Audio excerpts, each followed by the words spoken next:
One organisation are helping people get crafty.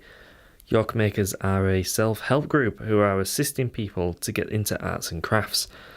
But why did the group originally decide to just stick to the city of York? We decided to focus on York makers only, just because we all pretty much work full time, and so we wanted to make it very focused.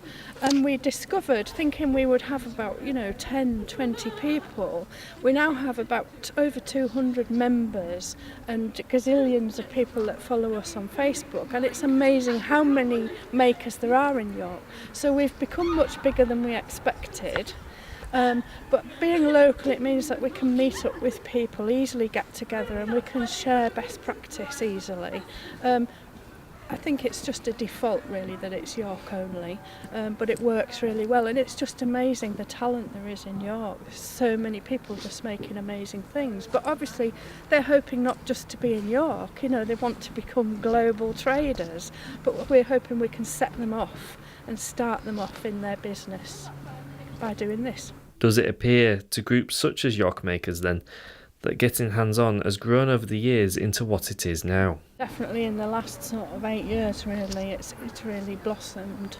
There was one or two of us who were sitting at our kitchen table about 10 years ago thinking, I've got this original idea, and then of course suddenly everyone's doing it, and but that's great because it makes for a great community. People love it. There are so many people, and I think that the thing that we've come across, isn't it, is that people obviously doing it professionally, people doing it semi-professionally, then they've got the people who it's just a hobby, who are then encouraged to maybe take it a bit further by doing the fairs.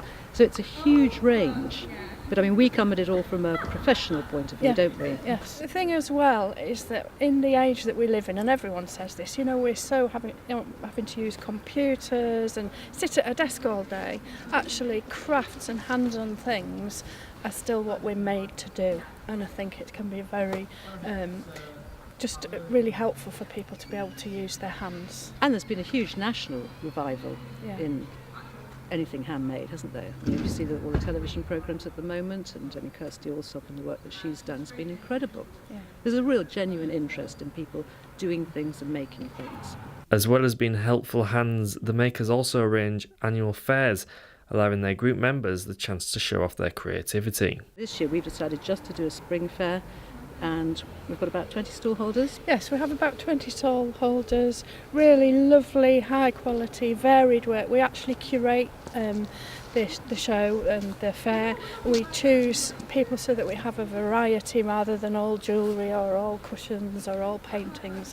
And it's free. We're different from a lot of people. It's free to come in, and it is just so that people can sell their work, promote their work, and just meet new people. Striding to make a good stand-in for the city, creativity appears to be catching the eyes of many. Since we began in 2014, we got together. I think there's been a huge change in York and the amount of events, arts events, crafts events, workshops, all sorts of things happening in the city, which is fantastic.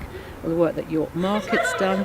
We've got now an Etsy group locally who have done fantastic work, plus many other organisations who are pushing arts and crafts. Having run many different fairs in the past, the organisation's aim to get the confidence out of people so that they can create bespoke pieces of work is certainly proving successful.